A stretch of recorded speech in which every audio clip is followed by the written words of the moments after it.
Okay, so good morning everyone.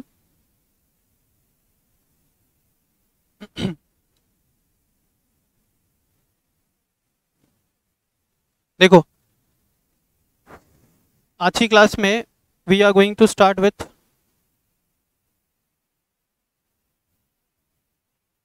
अ new chapter. Chapter का नाम है जनरल मीटिंग्स. ठीक है.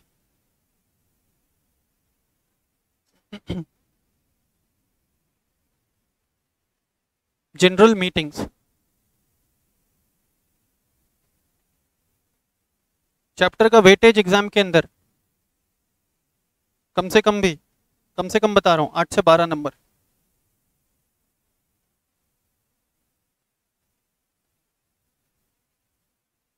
आठ से 12 नंबर. एक सेकेंड.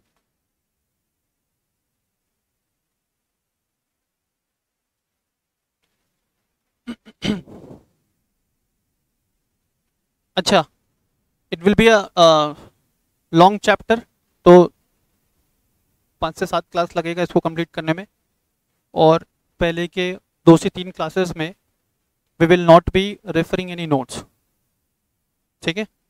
तो अभी तुम लोग को शीट्स वगैरह नहीं मिला, उसका आने वाले 2 क्लासेस में नहीं मिलेगा. ठीक है. I make you write down each and everything in the first 2 to 3 classes. पहले की 2 से 3 क्लासेस में हम इस चैप्टर का पूरा बेस बनाएंगे and then we will refer each and every provision from the notes. Clear है. अच्छा, मुझे एक बात बताओ, मीटिंग्स वर्ड सुने तुम लोग पहले in general? What do you mean by the term meeting?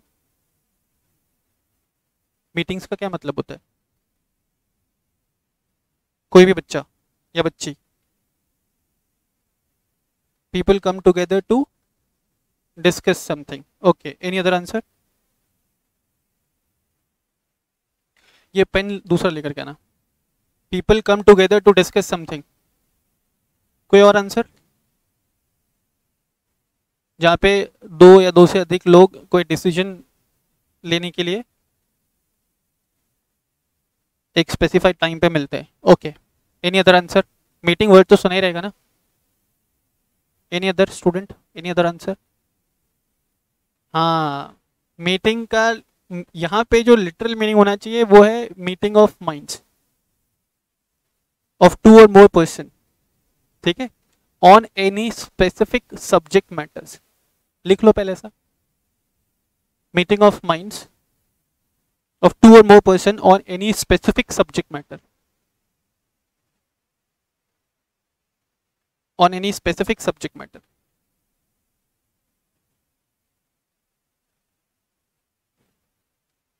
तो जैसा कि तुम लोग को पता है कि company form of business organisation में क्या होता है? मैनेजमेंट किसके हाथ में है? कुछ समझदार पढ़े लिखे, है ना, ये एक्सपीरियंस लोगों के हाथ में, जिसको अपन ने नाम दिया था क्या? Technically board of directors. हाँ या ना? Board of directors will be responsible for managing the day-to-day affairs of the company. या directors will be responsible for managing the day-to-day affairs of the company. पैसा कौन लगा रहा है कंपनी के अंदर? इन्वेस्टर्स, है ना. इन्वेस्टर्स बोल लूं मैं, मोर स्पेसिफिकली शेयर होल्डर्स बोल लूं. और पैसा तो डिबेंचर होल्डर्स भी लगाते हैं ना. हाँ या ना? पैसा तो कंपनी को क्रेडिटर भी दे सकता है. ठीक है, in the form of loan and advances. Yes और no? Share holders are also called as the owners of the company, है ना. Share holders also called as the owners of the company. तो all those share holders of the company, देखो पैसा 3 लोग दे रहे हैं. Share holder दे रहा है, डिबेंचर होल्डर दे रहा है और दूसरे क्रेडिटर्स दे रहे हैं. तो जो डिबेंचर होल्डर है या जो दूसरा क्रेडिटर है, they will be getting returns on their investment in the form of fixed rate of interest. किसका रिटर्न फिक्स नहीं होता है? शेयर होल्डर का रिटर्न फिक्स नहीं होता है. ठीक है. किसका रिटर्न फिक्स नहीं होता? Share holder. ठीक है. इक्विटी नहीं बोलोगे. प्रेफरेंस शेयर होल्डर्स को भी डिविडेंड नहीं देता है कंपनी तो चलेगा। Is it clear? It is not a compulsion to pay dividend to the preference share holders also. तो पैसा भी लगाया और रिटर्न भी फिक्स नहीं है, इसलिए तो ये लोग कौन है? ओनर्स। पैसे के बदले क्या मिल रहा है इनको? इक्विटी पार्टिसिपेशन या ओनरशिप इन द कंपनी। तो although they are the owners of the company but they do not participate in the day to day affairs of the company. मेरी बात समझ में आ रही है क्या? पैसा इन्होंने लगाया, उस पैसे को यूज कर रहे कौन? कंपनी के बोर्ड ऑफ डायरेक्टर्स, है ना, कंपनी के board of directors for carrying out the business of the company. तो there is a great possibility कि जो बोर्ड ऑफ डायरेक्टर्स है ये क्या कर दे? उस फंड्स का मिस यूटिलाइजेशन, हाँ या ना? क्योंकि पैसा इनके हाथ में, डिसीजन मेकिंग इनके हाथ में, ठीक है। फंड्स का क्या करें? Misutilization. और अगर ये लोग फंड्स का मिस यूटिलाइजेशन करेंगे, व्हाट विल हैपन? किसका इंटरेस्ट अफेक्ट होने वाला है? शेयर होल्डर्स का इंटरेस्ट अफेक्ट होने वाला है, हाँ या ना? तो कहीं ना कहीं शेयर होल्डर्स को भी कुछ ना कुछ पावर्स देना पड़ेगा, ठीक है। पावर किसका? To participate in the decision making of the company. Shareholders also needs to be given with the certain powers to participate in the decision making of the company, not in day-to-day decision making, but for any important business transaction which the company is going to undertake. Although shareholders को day-to-day affairs में involve नहीं कर सकते आप, लेकिन अगर company कोई important business transactions करने के लिए जा रही है तो वहाँ पे involve करना पड़ेगा। किसको? शेयर होल्डर्स को, क्योंकि पैसा किसका लगा है? शेयर होल्डर्स का लगा है, ठीक है। शेयर होल्डर्स नहीं होगा तो कंपनी नहीं होगा। तो मैंने लगता बिजनेस करने के लिए क्या चाहिए भाई? ये लोग अपना स्किल्स और एक्सपर्टीज तो बाद में दिखाएंगे ना, जब इनके हाथ में क्या होगा? पैसा। Is it clear? तो समहाउ शेयर होल्डर्स को कुछ ना कुछ पावर्स देना पड़ेगा, किसमें? डिसीजन मेकिंग में, ठीक है। Before undertaking any important business transactions company involve करना चाहिए, किसको? शेयर होल्डर्स को इन्वॉल्व करना चाहिए इन द डिसीजन मेकिंग, हाँ या ना? प्लस शेयर होल्डर्स ने पैसा लगाया ना कंपनी में, तो they should be given with the right to ask to the management, है ना, to ask to the management क्या कि जो पैसा उन्होंने लगाया वो पैसा किस पर्पस के यूज में लिया गया है, हाँ या ना? उनके पास राइट होना चाहिए टू डिटरमाइन कि कंपनी ने एक फाइनेंशियल पीरियड में कितना पैसा अर्न किया है, कितना प्रॉफिट अर्न किया है, या कितने लॉसेस में कंपनी रहा है। यस और नो, यस और नो। तो इन ऑर्डर टू कंक्लूड हम लोग बोल सकते हैं कि शेयर होल्डर्स जो कि ओनर्स है कंपनी के, they should be given with certain rights, है ना, to participate in the important business transactions of the company. They should be given with the right to know that whether the funds invested by them is being utilized by the company for adequate business purposes or not. Otherwise, what will happen? Interest of shareholders will be at stake. Otherwise, what will happen? Interest of shareholders will be at stake. अब भाई ये लोग पैसा भी लगाए और कहीं पे कुछ पार्टिसिपेशन भी नहीं है, कहीं पे कोई डिस्क्लोजर भी नहीं है, कहीं पे कुछ इन्फॉर्मेशन भी इनको नहीं दिया जा रहा है, ये लोग बेवकूफ है जो पैसा लगाएंगे, हाँ या ना? तो सारा पावर्स आप बोर्ड ऑफ डायरेक्टर्स को नहीं दे सकते, बोर्ड ऑफ डायरेक्टर्स के हाथ में नहीं दे सकते, कुछ पावर्स आपको डेलीगेट करना रहेगा या कुछ पावर्स देना पड़ेगा शेयर होल्डर्स को भी। यहाँ पे पावर्स देने का मतलब है कि कोई भी बिजनेस इंपॉर्टेंट बिजनेस ट्रांजेक्शन में प्रोसीड करने से पहले या कोई भी बिजनेस इंपॉर्टेंट बिजनेस ट्रांजेक्शन को कैरी आउट करने से पहले आपको पूछना पड़ेगा, किससे? शेयर होल्डर से। और शेयर होल्डर से पूछने के लिए उनको बुलाना पड़ेगा, हाँ या ना? शेयर होल्डर से पूछने के लिए उनको बुलाना पड़ेगा, और बुलाने के लिए कंपनी को क्या करना पड़ेगा? मीटिंग कंडक्ट करना पड़ेगा। मेरी बात समझ में आ रहा है क्या? बुलाने के लिए कंपनी को क्या करना पड़ेगा? मीटिंग कंडक्ट करना पड़ेगा। तो जनरल मीटिंग टर्म पे अपन बाद में आते हैं, एक बार इस टर्म को कैटर करते हैं मीटिंग।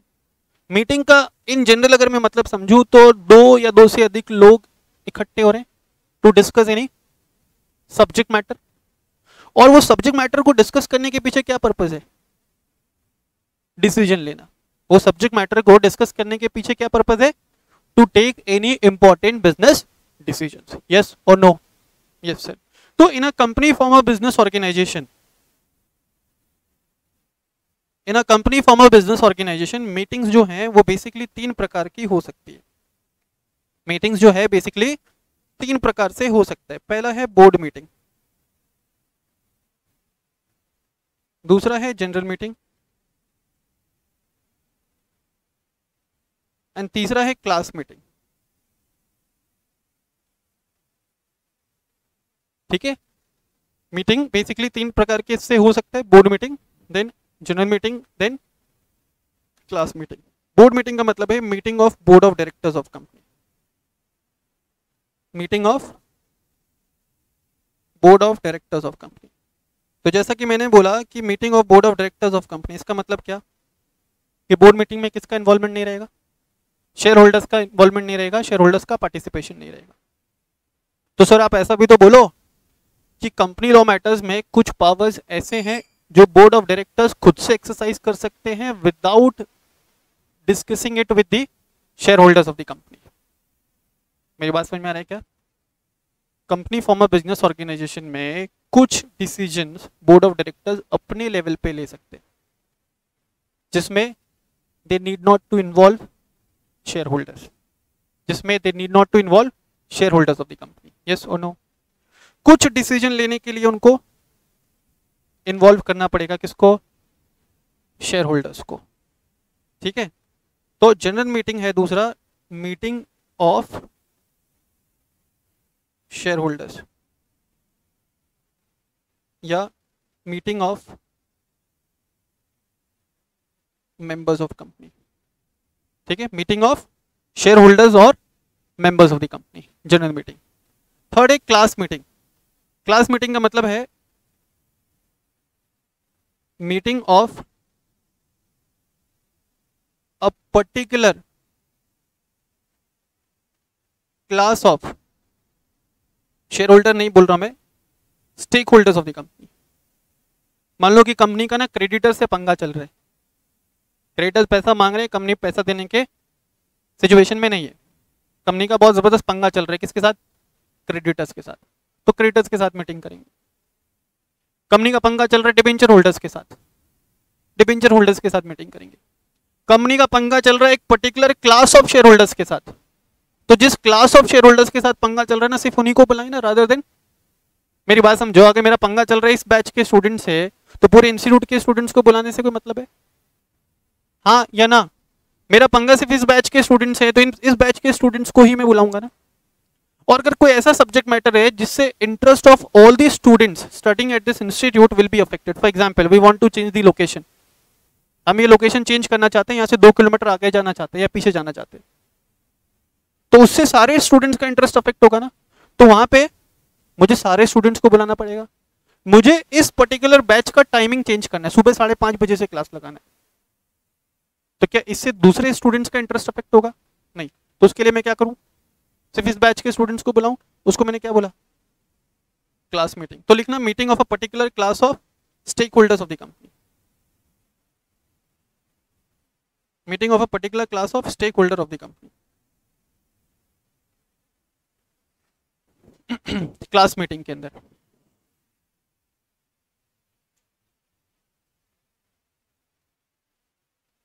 लिखा. तो ये जो चैप्टर है, इस चैप्टर में अपन किसको एड्रेस कर रहे हैं?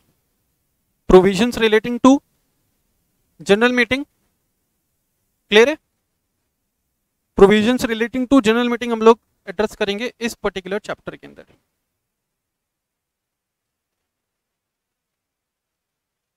और क्लास मीटिंग भी एड्रेस कर लेंगे, कोई दिक्कत नहीं है. क्लियर है? तो इस चैप्टर में क्या एड्रेस नहीं करेंगे? Board meeting. बोर्ड मीटिंग के लिए there is a separate set of sections. ठीक है, जनरल मीटिंग आपको कवर होता है सेक्शन नंबर 96 से लेकर के सेक्शन नंबर 122 तक ऑफ कंपनीज एक्ट 2013. तो कितने सेक्शंस मोर स्पेसिफिकली अपन इस चैप्टर में कवर करेंगे? 26 है, 28 है?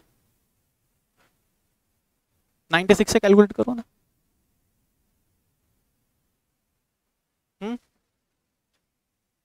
जितने भी हैं अपने हिसाब से देख लो. Is it clear? अब हेडिंग लगाओगे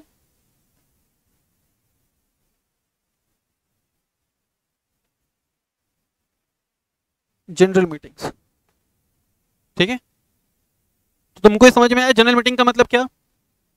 meeting of share holders with the management और with the board of the company, meeting of share holders with the management of the company. Clear?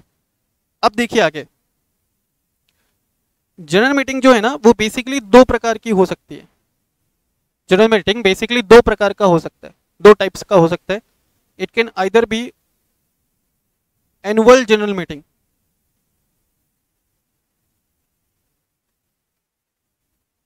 it can either be an annual general meeting or it can be an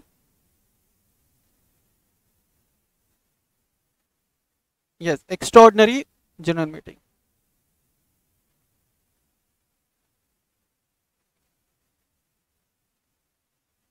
ठीक है sir, AGM का मतलब क्या? तो AGM का मतलब अभी के लिए फिलहाल के लिए लिखो साल में एक बार, साल में एक बार, ठीक है? और यहां जहां पे साल लिखा है ना वहां लिखना कैलेंडर ईयर।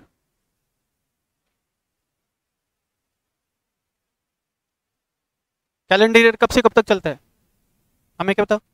ओ मालूम है, 1 जनवरी से लेकर के, वेरी गुड, 31 दिसंबर। एक्स्ट्राऑर्डिनरी जनरल मीटिंग के लिए लिखोगे साल में कितनी भी बार, अभी के लिए इतना लिखो, साल में कितनी भी बार।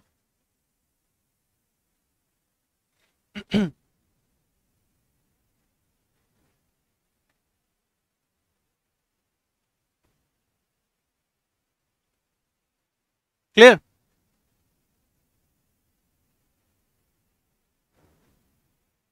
तो जनरल मीटिंग्स दो टाइप्स की, AGM as well as EGM. अब एजीएम क्या होगा, कैसे होगा, एजीएम क्या होगा, कैसे होगा, इसके बारे में डिटेल डिस्कशन हम लोग करेंगे। अभी सिर्फ नाम याद रखने का, जनरल मीटिंग दो टाइप का, AGM as well as EGM. Next setting लगाओगे prerequisites, prerequisites of a valid general meeting. Prerequisites का मतलब क्या होता है? असेंशियल रिक्वायरमेंट्स, है ना, ऑफ अ वैलिड। वैलिड का मतलब क्या होता है? Something which is enforceable by law. Pre requisites of a valid general meeting.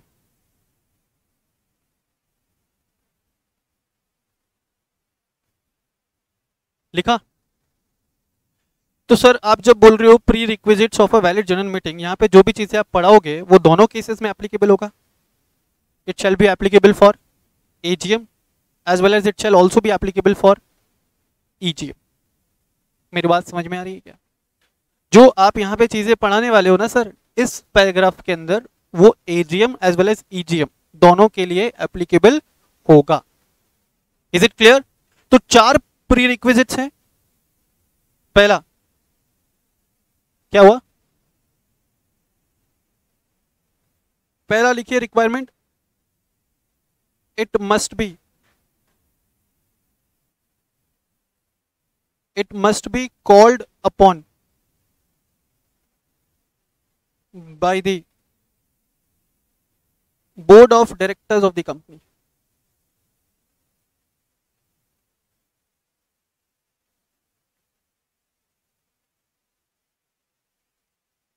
अच्छा यहां पे एक हेडिंग लगा लो,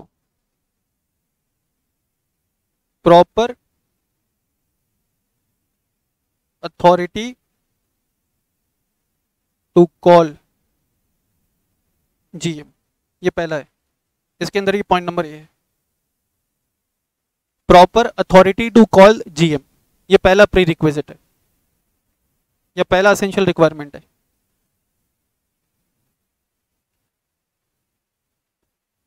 एक company form of business organisation में मीटिंग कॉल कर सकता है कौन? सिर्फ और सिर्फ प्रॉपर अथॉरिटी।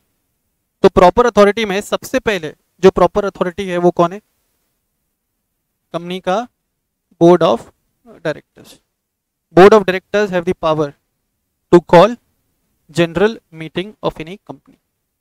ठीक है, board of directors have the power to call general meeting of the company. For example देखिए, एक कंपनी है ए लिमिटेड। इस कंपनी में there are 4 directors.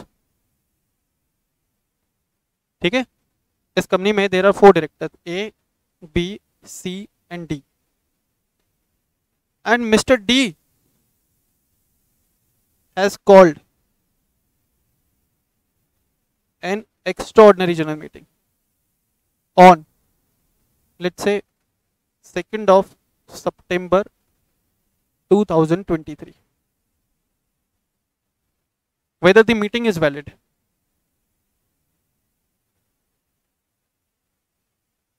Whether the meeting is valid?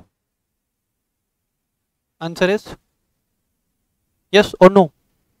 Power किसके पास है? बोर्ड ऑफ डायरेक्टर्स के पास। बोर्ड ऑफ डायरेक्टर्स कैसे बनता है? कलेक्टिवली। भाई ये चारों को मिलकर के बोर्ड ऑफ डायरेक्टर्स बनेगा।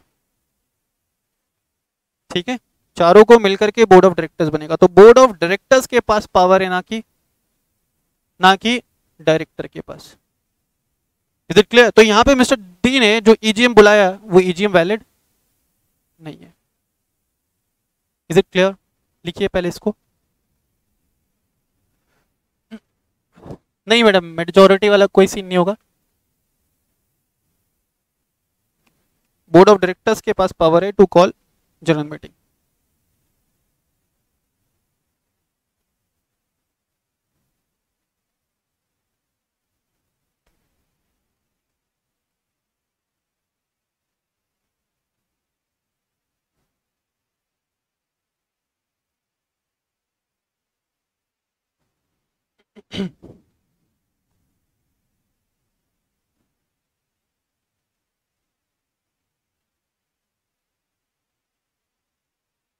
डन। तो प्री रिक्विजिट्स में या एसेंशियल एलिमेंट्स में पहला एसेंशियल एलिमेंट है general meeting must be called by the proper authority. Proper authority में पहला अथॉरिटी कौन है? Board of directors. दूसरा देखिए, by members through a request made to the board of directors। दूसरा पावर है मेंबर्स के पास कि मेंबर्स बोर्ड ऑफ डायरेक्टर्स को रिक्वेस्ट लगा सकते हैं टू कॉल जनरल मीटिंग। यहां पे जो मेंबर्स है ना, मेंबर्स की कुछ एलिजिबिलिटी क्राइटेरिया है जो उनको मीट करना पड़ेगा। तो यहाँ पर लिख लो एक बार ऐसा एरो लगा करके, एलिजिबल मेंबर्स होने चाहिए। अब क्या एलिजिबिलिटी क्राइटेरिया है, we will be discussing in the upcoming lectures, जब हम लोग नोट्स रेफर करेंगे। तो पहला पावर किसके पास? बोर्ड ऑफ डायरेक्टर्स के पास। दूसरा मेंबर्स के पास। मेंबर्स जनरल मीटिंग बुला सकते हैं by making a request to the board of directors of the company. Sir members ने बोर्ड ऑफ डायरेक्टर्स को रिक्वेस्ट लगाया लेकिन बोर्ड ऑफ डायरेक्टर्स ने मीटिंग बुलाने से मना कर दिया। मेंबर्स ने बोर्ड ऑफ डायरेक्टर्स को रिक्वेस्ट लगाया लेकिन बोर्ड ऑफ डायरेक्टर्स ने मीटिंग बुलाने से मना कर दिया। लेकिन मेंबर को लगता है कि मीटिंग तो होना चाहिए था और वो मैटर डिस्कस होना चाहिए था विद द अदर मेंबर्स। तो उस केस में बाय मेंबर्स देमसेल्फ। मेरी बात समझ में आ रही है क्या? By members themselves. लिख लो एक बार। अरे ये आईपैड ही चेंज करना पड़ेगा। By members themselves.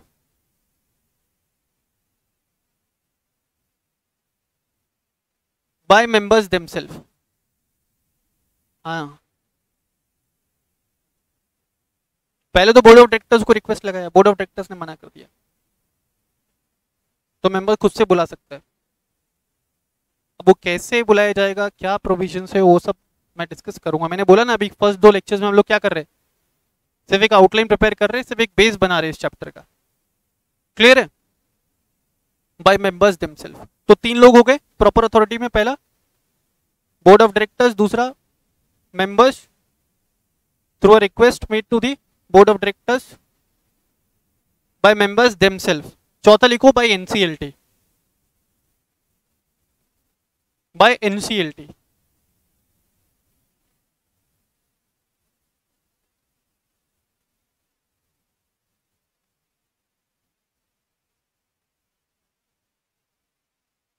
Bye NCLT.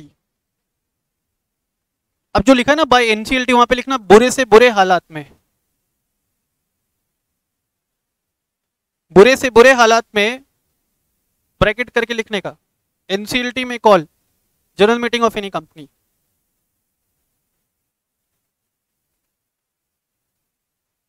मेरा नहीं आएगा टिफिन,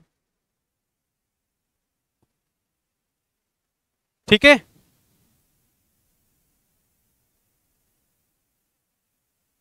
लिखा बुरे से बुरे हालात में। और एक और चीज लिख लो, on such terms and conditions, on such terms and conditions as the NCLT may deems fit, on such terms and conditions as the NCLT may deems fit। इसका मतलब समझे कि अगर NCLT को जनरल मीटिंग बुलाने की जरूरत पड़ गई तो NCLT जनरल मीटिंग से रिलेटेड किसी भी प्रोविजंस को फॉलो करने से मना कर सकता है। NCLT can call the general meeting on such terms and conditions as the NCLT में deems fit।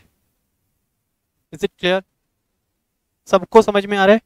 तो प्री रिक्विजिट्स में पहला रिक्वायरमेंट क्या पढ़ा आपने? क्या चीज? Proper authority to call general meeting. तो प्रॉपर अथॉरिटीज में सबसे पहले था board of directors of the company, ठीक है। दूसरा members by making a request to the board of directors. Members ने रिक्वेस्ट लगाया, बोर्ड ऑफ डायरेक्टर्स ने मना किया, तो मेंबर्स बाय देमसेल्फ। अब यहाँ पे तुम लोगों को एक क्वेश्चन आना चाहिए था कि सर मेंबर्स ने रिक्वेस्ट लगाया, बोर्ड ऑफ डायरेक्टर्स ने मीटिंग बुलाने से मना कर दिया, फिर मेंबर जब खुद से बुला रहा है तो जो कॉस्ट ऑफ मीटिंग है वो कौन बेयर करेगा? वो cost of meeting company bear करेगी। कौन बेयर करेगा बेटा? कंपनी। एंड थर्ड केस में मैंने क्या बताया? एनसीएलटी। एनसीएलटी कब बुलाएगा? इन एक्स्ट्राऑर्डिनरी सिचुएशंस, ठीक है। On such terms and conditions as the NCLT में deems fit. Is it clear? Now come to the next part, come to the next part. Next element लिखिए,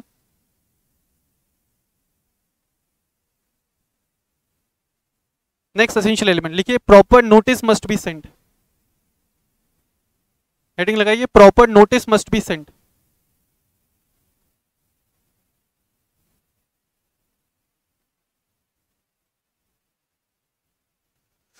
ठीक है। अब यहां पे जो प्रॉपर नोटिस वर्ड लिखा ना उसको ऐसा सर्कल लगाइए, proper notice must be Saint.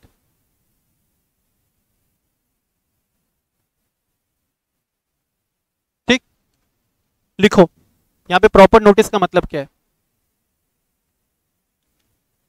Notice of general meeting, notice of general meeting must be sent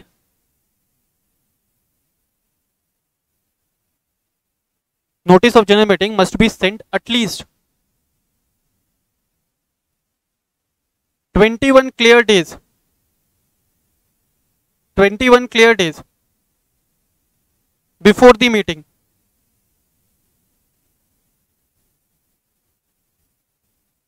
notice of general meeting must be sent 21 clear days before the meeting। अब ये जो 21 clear days है ना उसको underline करना, 21 clear days जो है उसको अंडरलाइन करना।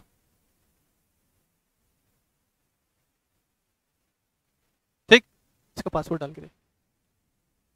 अंडरलाइन किया, वहां से एक एरो निकालिए, लिखिए date of sending the notice and date of meeting. Date of sending the notice and date of meeting shall be excluded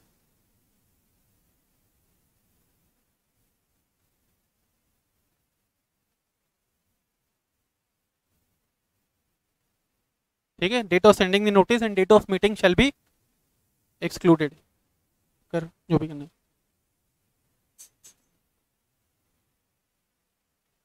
इसका क्या मतलब है?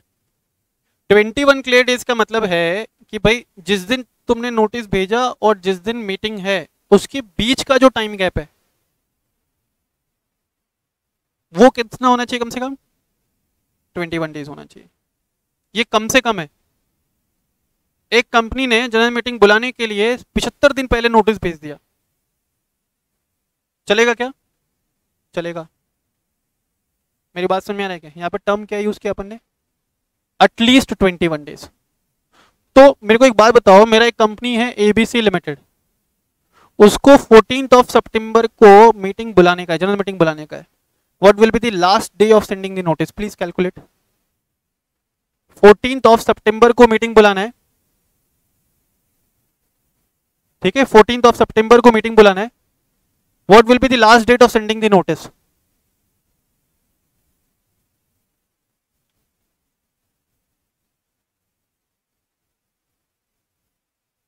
क्या डेट बोला मैंने? 14 सितंबर 2023 को मीटिंग बुलाने का है। What will be the last date? तो इसको एक्सक्लूड कर दोगे। इसका मतलब कि 13th ऑफ सितंबर तक क्या हो जाना चाहिए? 21 दिन कंप्लीट हो जाना चाहिए, हाँ या ना? तो date of sending the notice क्या निकल कर क्या रहा है? 23rd ऑफ अगस्त। हो गया, हो गया। 23rd ऑफ अगस्त को भी एक्सक्लूड किया तुमने, तो what will be the date? Calculate करके देख लो। 23, 24, 25।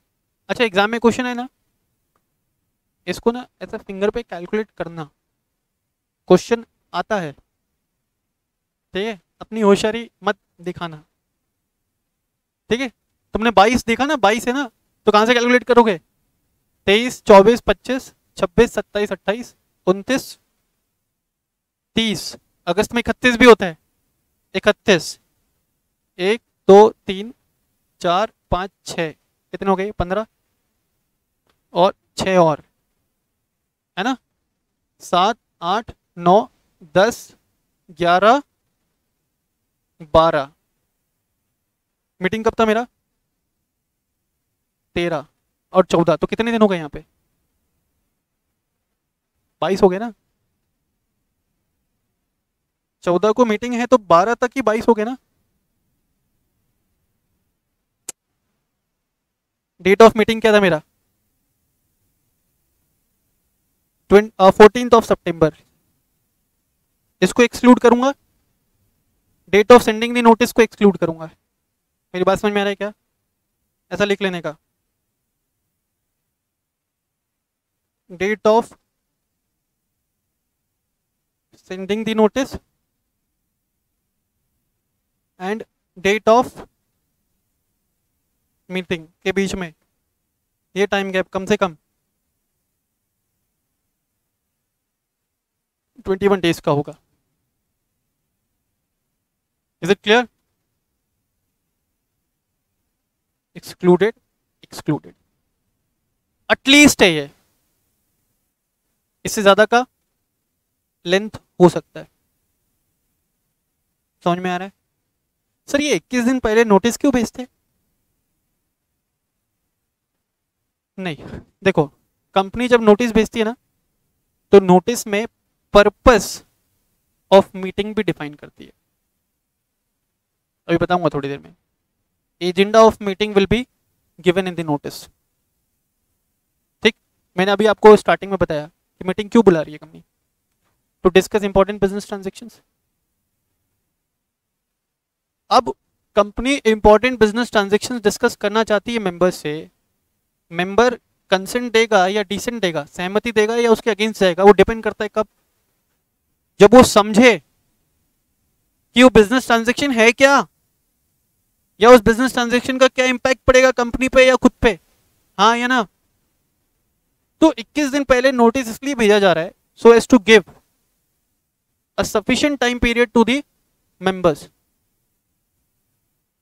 To read and understand the purpose या agenda of the meeting and to decide whether to go in the favor of the proposed transaction or in against the transaction।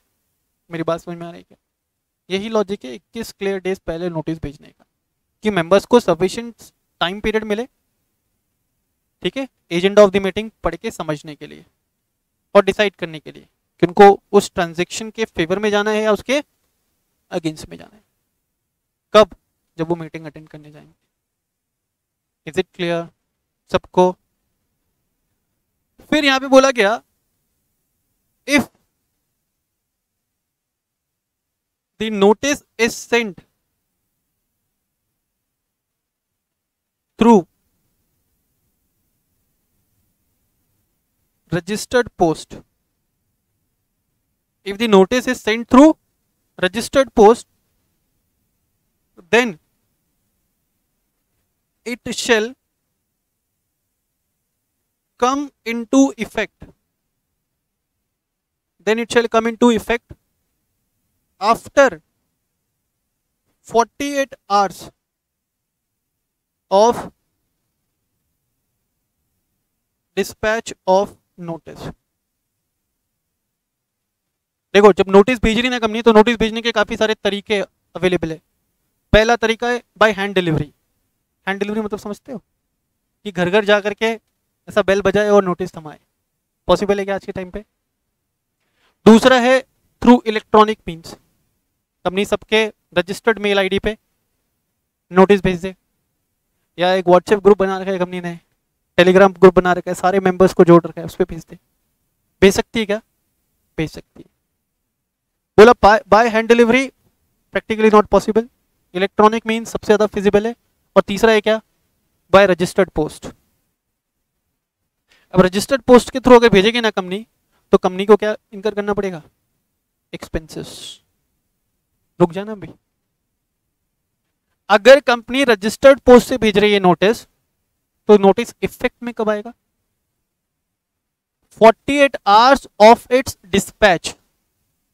तो एक चीज समझना कि अगर notice registered post के through भेज रहे हैं ना, तो वहां पे 2 दिन एक्स्ट्रा चाहिए। 2 दिन एक्स्ट्रा चाहिए।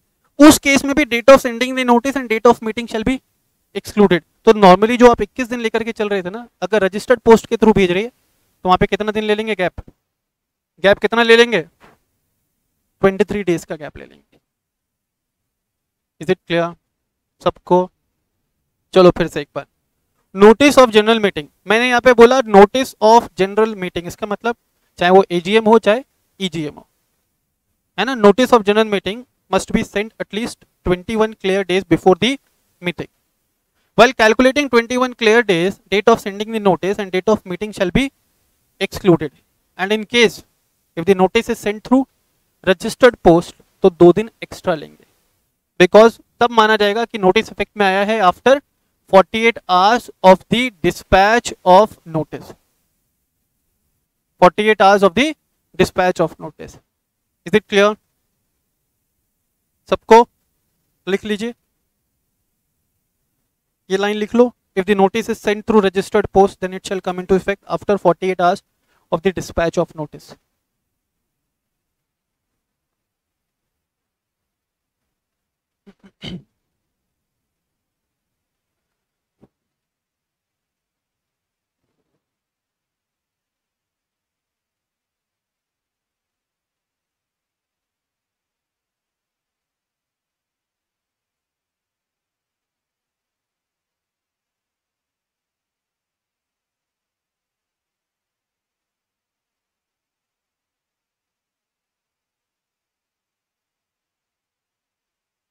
ठीक है, चलो आगे।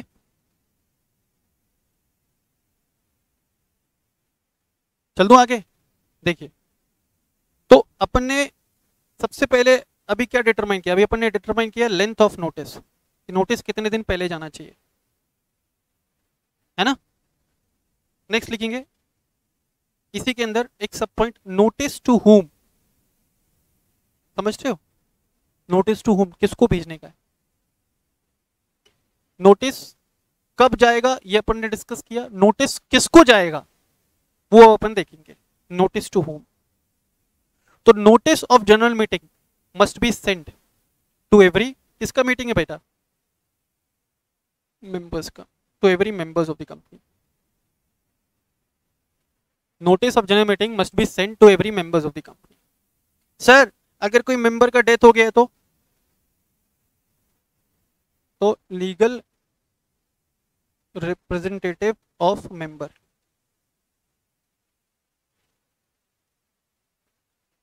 है ना। अगर कोई मेंबर इंसॉल्वेंट हो गया तो उसके ऑफिशियल असाइनी को, is it clear. Then company के डायरेक्टर्स को, मीटिंग में सिर्फ मेंबर्स नहीं आएंगे ना, यस और no, as well as auditors.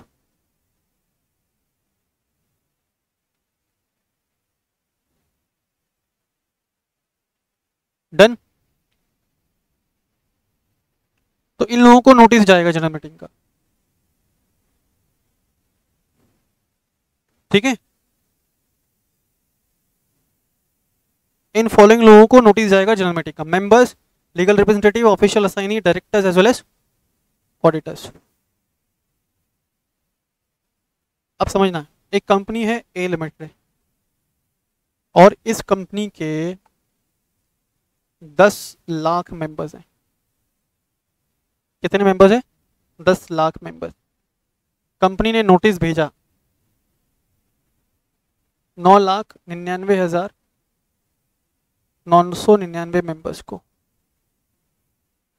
तो यहां पे क्या हो रहा है, company has failed to send a notice to one member. Failure to send the notice even to one member of the company can invalidate the entire proceedings of the meeting। मेरी बात समझ में आ रही है क्या, क्योंकि हर मेंबर को अधिकार है नोटिस रिसीव करने का, and failure to send the notice even to one member of the company will invalidate the entire proceedings of the meeting. अगर एक मेंबर को भी नोटिस भेजना कंपनी अगर भूल जाती है, नहीं भेजती है, तो पूरा का पूरा जनरल मीटिंग क्या हो जाएगा, इनवैलिड। ठीक है, उसमें जनरल मीटिंग बुला करके जो भी ट्रांजैक्शन आपने डिस्कस किया वो सभी क्या हो गए, इनवैलिड। समझ में आ रहा है क्या। अब अगर कंपनी यहाँ प्रूफ कर दे कि वो जो फेलियर था ना वो इंटेंशनल नहीं था, लेकिन कंपनी को प्रूफ करना पड़ेगा in their defence that failure to send the notice was not intentional and it was by mistake, there was no wrong intention behind it. Company ऐसा बिल्कुल नहीं चाहती थी कि वो मेंबर मीटिंग में नहीं आए। बात समझ में आ रही है क्या, there was no malafide intention of not sending the notice, और इट वाज मेरली एक्सीडेंटल, जानबूझ के नहीं किया, इट वाज एक्सीडेंटल। क्या, failure to send the notice to one member, तो उस केस में मीटिंग क्या हो जाएगा, वैलिड। चलो फिर से एक बार, मैंने यहाँ पे दो बातें बताई। मैंने बोला कि कंपनी के सभी मेंबर्स को नोटिस जाएगा, डायरेक्टर्स को नोटिस जाएगा, ऑडिटर्स को जाएगा, legal representative of deceased member को जाएगा, official assignee of insolvent member को जाएगा। अगर किसी एक को भी नोटिस भेजना भूल गई कंपनी, तो पूरा का पूरा मीटिंग क्या हो सकता है, इनवैलिड हो सकता है। हाउएवर कंपनी अपने डिफेंस में क्या बोल सकती है, that failure to send the notice was not intentional and it was accidental. अगर कंपनी ये प्रूफ कर दे तब तो मीटिंग वैलिड है, नहीं तो क्या हो जाएगा, meeting will become invalid. Is it clear, please write down.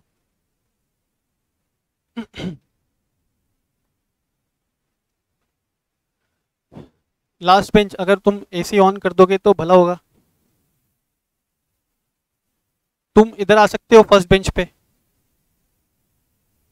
तो अगर तुमको प्रॉब्लम है इधर आ जाओ, प्रॉब्लम भी होगी तो भी उधर ही बैठोगे,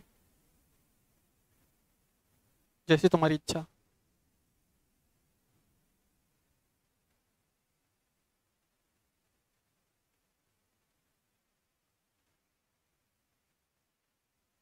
या तो ऑफिस से इसका रिमोट ले आओ, इसका टेम्परेचर बढ़ा दो।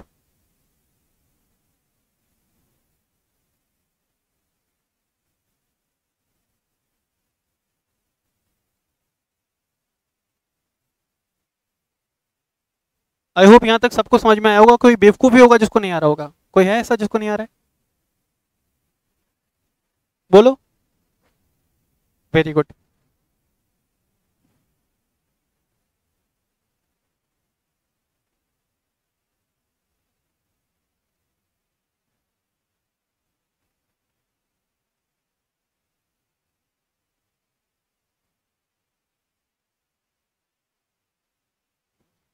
चलो आगे।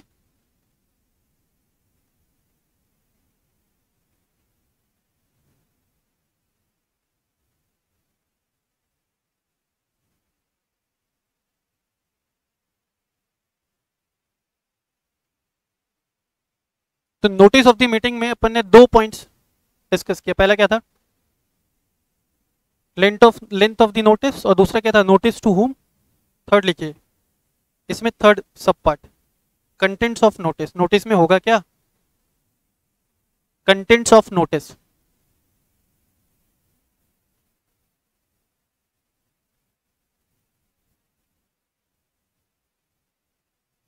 ठीक है, तो नोटिस में क्या होना चाहिए तुम्हारे हिसाब से? एजेंडा से पहले डेट, प्लेस एंड टाइम भी तो बताना पड़ेगा, है ना? लिखो, it will include the date, place and time of general meeting, as well as it will also include the agenda of the meeting. तो जब मैं बोलता हूं एजेंडा ऑफ द मीटिंग, इसका क्या मतलब है? Matters to be discussed at the meeting, matters to be discussed at the meeting. Is it clear? तो सर आप, हमारे दिमाग में ना एक सवाल आना चाहिए। एक कंपनी है जिसने 10 बातें लिखी है नोटिस में कि ये भी डिस्कस करेंगे, ये भी, ये भी, ये भी, ये भी, ये भी, ये भी, ये भी, ये भी। ठीक है, वो 10 की 10 बातें डिस्कस कर ली, लेकिन 11वीं बात भी डिस्कस करना चाहती है जो एजेंडा में इंक्लूडेड नहीं था। मेरी बात समझ में आ रहा है क्या? नोटिस में तुमने स्पेसिफाई किया date, place, time, agenda. Agenda का मतलब था matters to be discuss at the meeting. और जब एक्चुअल मीटिंग हुआ ना, तो जो मैटर्स टू बी डिस्कस था वो तो डिस्कस हुआ ही, उसके एडिशन में कंपनी कोई और एजेंडा भी डिस्कस करना चाहती है। क्या कंपनी ऐसा कर सकती है? Answer is no. तो any of such business transactions can not be discussed, है ना, which is not included in the agenda of the notice. Is it clear? Is it clear? पर इसका एक एक्सेप्शन है, वो मैं पढ़ाऊंगा आपको रेगुलर नोट से जब रेफर करेंगे। Is it clear? In general अगर अपन बात करें तो ऐसा कोई भी मैटर डिस्कस नहीं हो सकता जो ओरिजिनली एजेंडा में कवर्ड नहीं था। Is it clear? चलो आगे। तो नोटिस ऑफ द मीटिंग में 3 एस्पेक्ट को आपने कवर किया। पहला लेंथ ऑफ द नोटिस, दूसरा नोटिस टू होम, तीसरा कंटेंट्स ऑफ द नोटिस। ठीक है, अब चौथा एस्पेक्ट इसमें लिखोगे mode of sending the notice.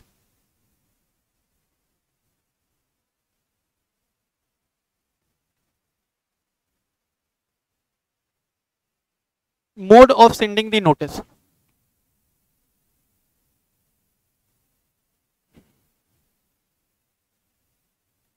Notice कैसे भेजा जाए, तो अभी थोड़ी देर पहले सर ने बताया था नोटिस कैसे भेजा जाए।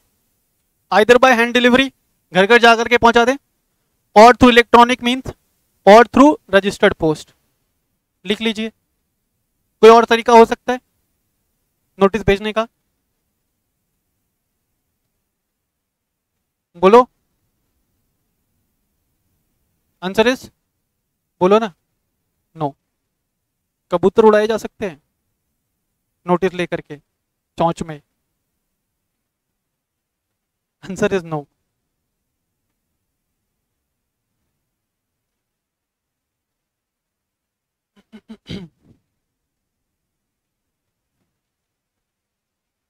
बोलिए, क्लियर सबको?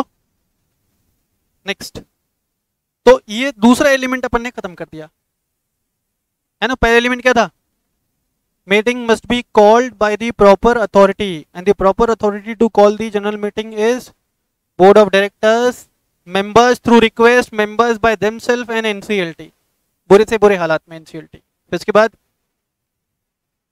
Proper notice must be sent. और तीसरा एलिमेंट आप लिखो, तीसरा एलिमेंट है proper quorum must be present in the meeting. Proper quorum must be present in the meeting. Meeting में प्रॉपर कोरम होना चाहिए। सर ये कोरम का मतलब क्या है, तो पहले इधर लिखिए, इसको सर्कल में लाइए, लिखिए quorum is the minimum number of members to be present in person. इसका मतलब समझते हो, present in person in their own capacity and not through any proxy. Present in person, quorum is the minimum number of members to be present in person to constitute a valid general meeting. Quorum is the minimum number of members to be present to constitute a valid general meeting.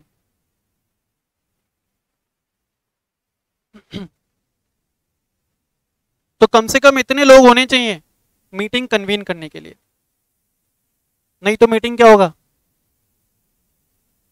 Adjourn हो जाएगा।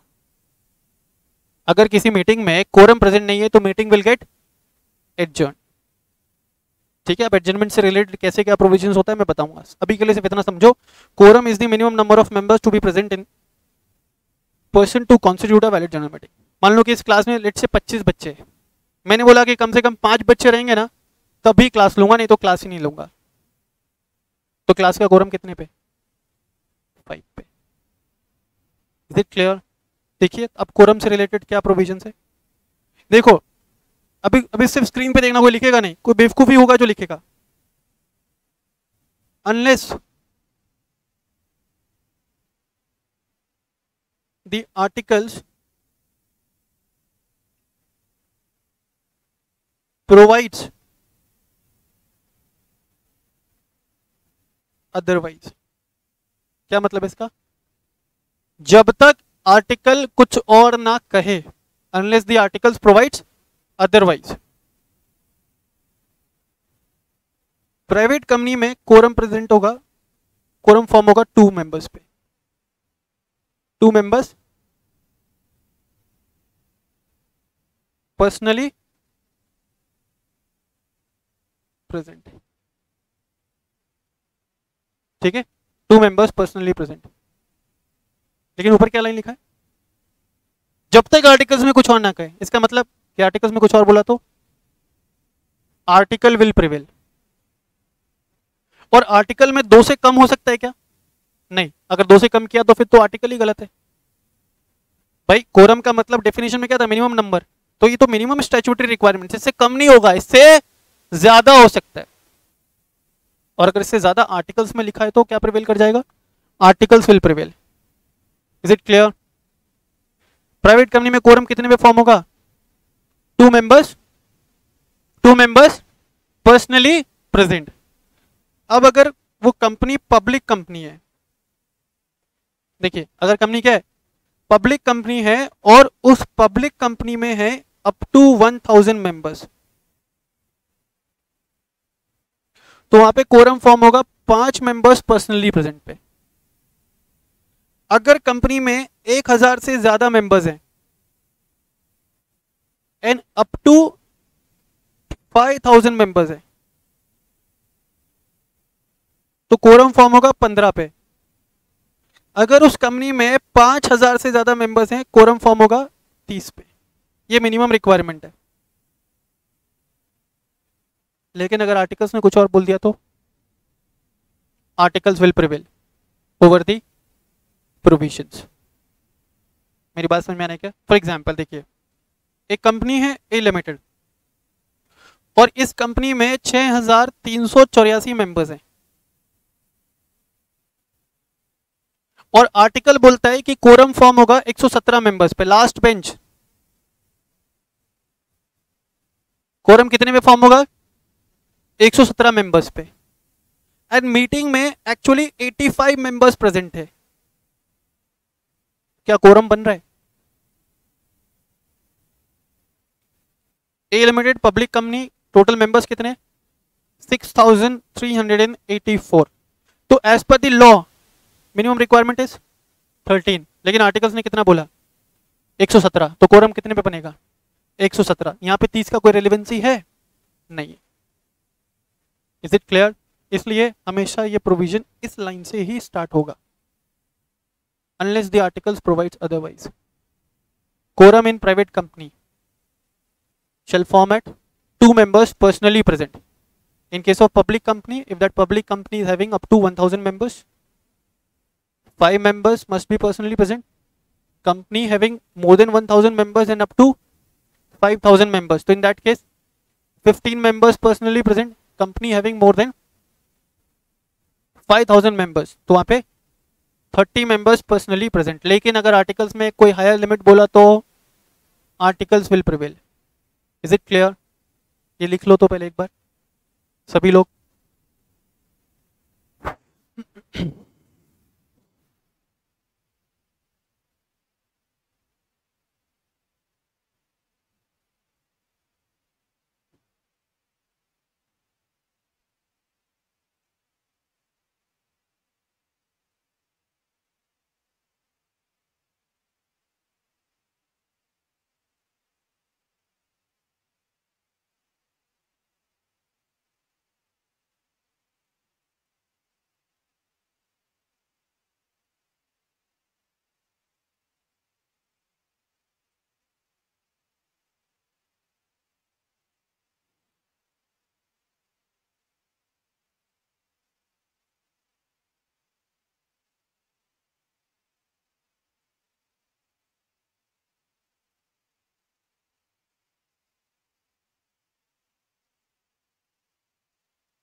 Water गला सूख गया? गला सूख गया इतनी सी देर में? हो गया कॉपी? बोलिए।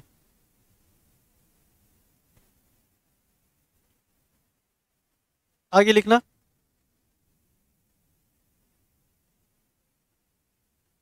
Quorum needs to be present within half an hour. कुछ बच्चों के लिए however. Quorum needs to be present within half an hour of the commencement of meeting. तो कोरम कब तक फॉर्म हो जाना चाहिए? मीटिंग कमेंस होने के हाफ एन आवर के अंदर। अगर नहीं हुआ तो, अगर कोरम फॉर्म नहीं हो रहा है within half an hour of the commencement of meeting, then in such cases meeting shall be adjourned to the same place date and time in the next week और some other place date and time as the board में determined. लिख लो आगे, यहाँ पे एक line लिख लो। In case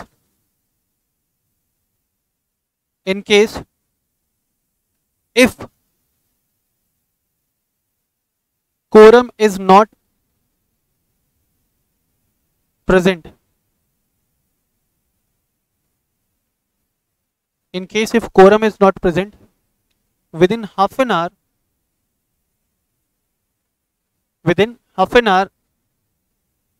of the commencement of meeting.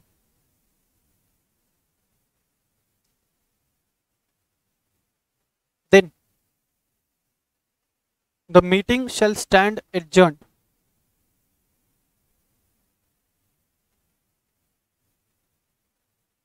Then the meeting shall stand adjourned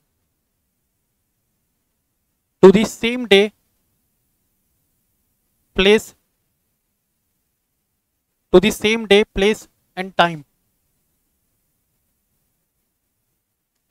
in the next week. इसका मतलब समझते हो? अगर इस वीक के थर्सडे को मीटिंग होना था तो नेक्स्ट वीक के थर्सडे पे ही होगा. मीटिंग का टाइम था 10 बजे, तो नेक्स्ट वीक में थर्सडे को 10 बजे का टाइम और प्लेस भी क्या रहेगा? सेम रहेगा. But if due to any case next week के थर्सडे को it is not possible to conduct the meeting, तो उसका next working day. Is it clear सब लोगों को? तो meeting shall stand adjourn to the same day, place and time in the next week. लेकिन board of directors को लगता है कि नेक्स्ट वीक में पॉसिबल नहीं है मीटिंग फिर से करवाना, एडजर्न मीटिंग करवाना. तो कब पॉसिबल है? अरे यार वो तो अभी नहीं बता सकते, वो तो हम डिस्कस करेंगे. तो it may be adjourn to some future date as may be determined by the board of directors. Is it clear? तो आपने 3 एलिमेंट्स कंप्लीट किया. किससे रिलेटेड? जनरल मीटिंग से रिलेटेड. पहला एलिमेंट क्या था? Proper authority to call general meeting. Proper authority में कौन कौन? Board of directors, members by themselves, members through request. चौथा एनसीएलटी, बुरे से बुरे हालात में. Next proper notice. Proper notice का मतलब एटलीस्ट 21 क्लियर डेज नोटिस जाना चाहिए. फिर notice to whom? Members, legal representative of deceased member, official assignee of insolvent member and directors and auditors. Notice का content, date, place, time and agenda. चौथा mode of sending the notice, registered post, hand delivery, electronic means, है ना. फिर उसके बाद proper quorum present होना चाहिए within half an hour of the commencement of the meeting. Quorum का मतलब minimum number of members to be personally present for constituting a valid general meeting. बोला जब तक आर्टिकल्स में कुछ और नहीं बोला. प्राइवेट कंपनी में कोरम फॉर्म होगा 2 पे, पब्लिक कंपनी में कोरम फॉर्म होगा, अगर वो पब्लिक कंपनी में अप टू 1000 मेंबर्स हैं 5 पे, 1000 से 5000 मेंबर्स है 15 पे, 5000 से ज्यादा मेंबर्स है 30 पे. अगर कोरम प्रेजेंट नहीं है तो meeting will get adjourn to the same place, day and time in the next week. ठीक है, तो नेक्स्ट हम लोग डिस्कस करेंगे अगले लेक्चर के अंदर. Thank you so much.